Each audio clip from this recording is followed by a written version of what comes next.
Good morning, good evening, good afternoon, and remember, Context is Everything Media Network. Founder and CEO John Michael is reading a textbook cover to cover. No way. Well, let me tell you, today, second to last episode of reading this textbook cover to cover, almost done with it, as you can see by this portion of yet to be read pages. A lot of that is glossary, by the way. So here we are on chapter 37, every word read previous to this. Chapter 37, section 3, which is Mexico, Central America, and the Caribbean from 1945 to August of 2001. Mexico, Central America, and Caribbean, second to last. 2 thumbs up for 70 subscribers. Can we make it to 75 by the end of this textbook? By the end of this week? We may. We may be able to. And that will take your help. If you're here and you think that I might say something interesting in the future, subscribe, please. 75 subscribers, a tip of the hat, 2 thumbs up, and one of these. Setting the scene. Oscar Romero was a conservative member of El Salvador's elite until he became an archbishop. Then he began to condemn government death squads that were killing peasants and students opposed to the government. From his pulpit, he announced, "The church would betray its fidelity to the gospel if it stopped being a defender of every legitimate struggle to achieve a more just society." Romero's outspoken stance cost him his life. On March 24th, 1980, as he said Mass, shots rang out. Moments later, Romero lay dead, a victim of the death squads he had denounced. But others took his place, and the protest against injustice continued. As one Salvadoran activist commented, "If you silence a prophet, he will speak out through his people." In the latter half of the 1900s, El Salvador and the Central American countries were battered by civil wars. To the north, their larger and richer neighbor, Mexico, weathered those decades with relatively less turmoil. New heading. It means I put on a pair of glasses to indicate. Do I look yellow? I feel like this light's making me look yellow. I still look yellow. Whatever. I like this light though. I'm going to turn it back on. Continuity and change in Mexico. New heading. As you have read, Mexico endured a long, violent revolution in the early 1900s. After the revolution, government officials became committed, at least in theory, to improving conditions for the poor. Rural poor. In the 1930s, Mexico's president, Lázaro Cárdenas, had taken steps to fulfill the promise of the Mexican Revolution, especially land reform. He distributed millions of acres of land to peasants. Most was given to ejidos, or peasant cooperatives. Some families also received small plots of farms themselves. Over the years, however, the land reform program proved unsuccessful. Much of the land given to peasants was arid. It needed to be irrigated and fertilized to be productive. As rural populations grew, the land was subdivided and exhausted from over-farming. The presidents after Cárdenas paid less attention to Mexico's rural poor. Instead, they favored agribusinesses that produced cash-earning export crops. As conditions worsened, many peasants migrated to towns and cities, especially to the capital. The population of Mexico City mushroomed from 1.5 million in 1940 to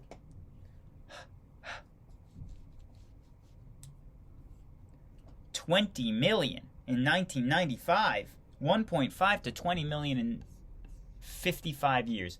Well, this is something worth checking today. Mexico City population.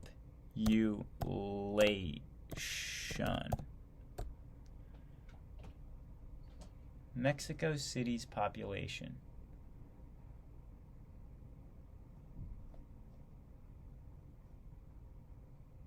What?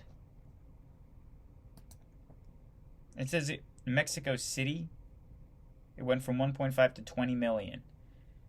But now on Data Commons, it says that it's 8 million. That's definitely not right. Definitely not right. Oh, wait, what? Mexico City. What the heck? Mexico City population. Mexico City's population in 2023. What is going on with this website? Mexico City's population is 22,200,000, which is only up 2.5 million since 1995. That's not that much. I expected to see more than that, but whatever. The PRI in control. I don't know what PRI stands for, but let's figure it out. Since the Mexican Revolution, a single party, the Institutional Revolutionary Party, PRI, has dominated Mexican politics. It claimed to represent all groups, from workers and peasants to business industry, industrial interests, and military. There were some other small political parties, but the PRI bosses moved forcefully against any serious opposition. In part, the PRI held on to power by responding to social ills with reform programs for education, welfare, and health. As a result, the party generally kept its discontent from exploding into violence. Yet in 1968, student protests shook Mexico as they did in other Western countries. Riot police and the army brutally suppressed the turmoil. The riots and the government's response received worldwide attention because the Summer Olympic Games were held in Mexico City that year. Despite widespread criticism, the PRI remained in power. From time to time, the government faced rebel uprising. One outbreak occurred in Chiapas, a state in southern Mexico, which had a large Native American population. Discontent was high there because most Indians had benefited little from the nation's economic growth. In 1994, rebels took up arms and challenged the government. They demanded land reforms and rights from Native Americans. By skillfully using the media, the Chiapas... I'll have to call back there. The Chiapas... Where am I? Rebels. Pardon, I just have to silence that. I will call back. Okay, here we are. By skillfully using the media, the Chiapas rebels became international heroes, yet they failed to achieve their goals. Political reforms. Under pressure from all sides, the PRI made some election reforms in the 1990s. As a result, an opposition candidate was elected, mayor of Mexico City.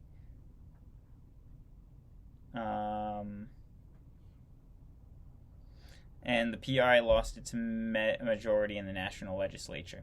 The PRI's hold on power was further jeopardized by reports of political corruption. Reported drug scandals and splits within the party's own ranks as the 1990s drew to a close. It seemed even possible that for the first time since the 1920s, Mexico might have a president who was not a member of the PRI. Economic ups and downs.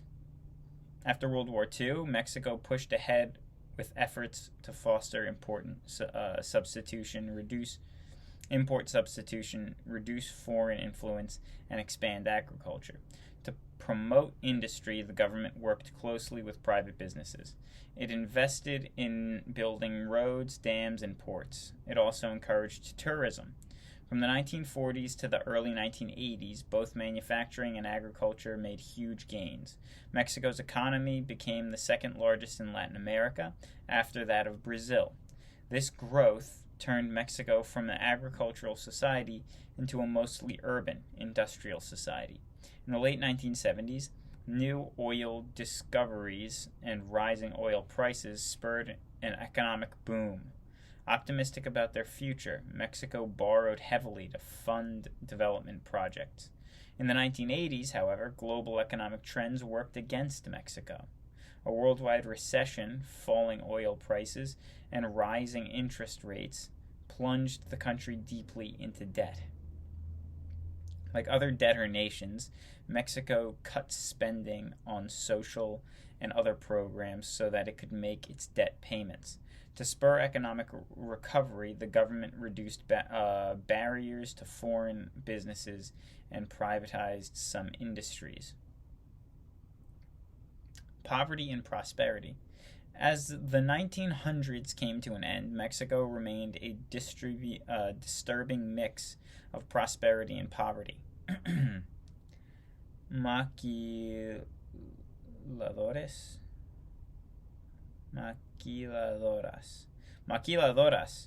or assembly plants, owned by multinational corporations, flourished along Mexico's northern border.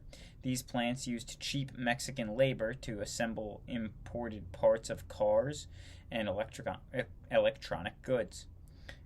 Finished products were then exported to the United States, Japan, and elsewhere. The maquiladoras provided jobs for many Mexicans, most of whom were women. Still, environmental problems in the plants, plus government refusal to let workers organize, led to labor protests. Despite economic growth, most Mexicans remained poor. The economy could not produce enough jobs to keep up with rapid population growth. Wealth continued to be unequally distributed. In the top 10% of the people controlled 40% of the wealth, while the poorest 20% earned less than 2% of the national income. It's pretty low. Links to the United States. Mexico has felt the powerful influence of its northern neighbor.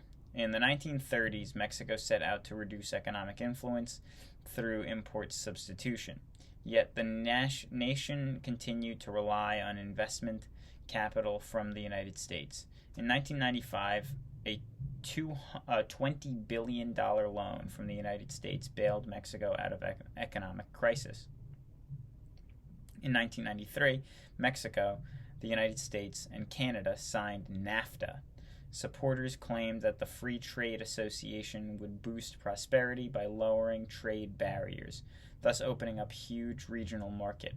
NAFTA did bring some new business and investments to Mexico. At the same time, however, it hurt Mexican manufacturers, who could not compete with a flood of goods from the United States. Issues such as illegal immigration and drug smuggling created tension between Mexico and the United States. Some employers in the United States, especially commercial farmers, relied on Mexican migrant workers to harvest crops for a low wage. But as growing numbers of Mexicans crossed the border illegally, many people in the United States came to resent the newcomers. Despite their differences, both nations cooperated on solving issues of international concern, such as environmental problems. This book was written in 2001. War and Peace in Central America, new heading. In Central America, unrest threatened the ruling elite of the military business and landowning interests. Discontent grew in the cities and among rural Indian communities that had long suffered from poverty and oppression. Fearing the spread of communism, the United States intervened repeatedly in the region. Nicaragua. Along with Mexico and Cuba, Nicaragua was one of three Latin American countries to have a genuine revolution in the 20th century. From 1936 to 1979, the Somoza family ruled and looted Nicaragua. Due to their strong anti-communist stand, they enjoyed the United States backing. In the 1970s, various groups opposed to Anastasio Somoza joined forces. They called themselves Sandinistas, after Augusto Sandino, a revolutionary in the 1930s. Like Sandino, they were reform-minded nationalists. The Sandinistas included a large number of women and leftist students. In 1979, the revolutionaries ousted Somoza and set out to reshape Nicaragua. Under Sandinista President Daniel Ortega, they introduced land reform and other socialist policies. Fearing that Nicaragua would become another Cuba, President Ronald Reagan secretly backed the Contras, guerrillas who fought against the Sandinistas. Reagan's pro-Contra stance violated OAS policy, sparking bitter debate within the United States and throughout Latin America. OAS is the Organization for American States, formed in 1948 to promote democracy, economic cooperation, and human rights. Members pledged to not interfere directly or indirectly for any reason whatsoever in the internal or external affairs of other states. So that was a violation of it. But, whatever. A long civil war weakened the economy but did not unseat the Sandinistas. Other Central American countries finally helped both sides to reach compromise and stop the fighting. In 1990, Violeta Chamorro, a moderate, won election as president. The Sandinistas peacefully handed over power but kept control of the army. How peaceful is that? Over the next decade, rival political parties competed for power in Nicaragua, and the nation's economy stagnated. In the election of 1996, Sandinistas once again failed to win the presidency. Hurricane Mitch, one of the most destructive storms of the century, devastated the country in 1998. As the century came to a close, prosperity still lay in the future. I'm pretty sure this is El Salvador or Nicaragua. I'm pretty sure Nicaragua not prospering 20 years after this book's being written. But Guatemala. Fearing growing communist influences and threats to American interests, the United States helped oust Guatemala's reformist government in 1954. Although the military and landowners regained power, they faced constant challenge from leftist guerrillas. During decades of civil war, the government routinely tortured and murdered critics, including students and labor leaders. The chief victims were the Native American majority, some of whom had taken part in anti-government actions. An estimated 30,000 died during the 1980s alone. Some were killed fighting for the land they tilled but did not own. Others were shot as military forces exterminated whole villages. Although a civilian government took power in the mid-1980s, the military remained powerful force behind the scenes. The United States pressured the government to halt the fighting. In 1996, the 30-year Civil War finally ended, when the government and guerrillas signed a peace agreement that recognized the rights of the Guatemalan people. El Salvador. The ruling class of military officials and wealthy landowners was also challenged in El Salvador. Here, as elsewhere in Latin America, reformers and revolutionaries found new support for the Catholic Church. In the Catholic Church. In the 1970s, some church leaders in Latin America abandoned traditional ties to the elite and instead pressed for reform. Inspired by the ideas of liberation theology, Salvadoran priests preached that God was a God of justice, love, and who acts on the side of the poor and oppressed. Archbishop Oscar Romero even proclaimed, when all peaceful means have been exhausted, the Church considers insurrection moral and justified. During a vicious 12... Oscar Romero is the guy that got murdered while doing Mass, that they mentioned at the beginning of the chapter, by the way. During a vicious 12-year civil war, right-wing death squads slaughtered church workers, students, and labor leaders, and anyone else thought to sympathize with leftists. In the 1980s, Archbishop Romero fell victim to fighting gunned down as he celebrated Mass in a chapel.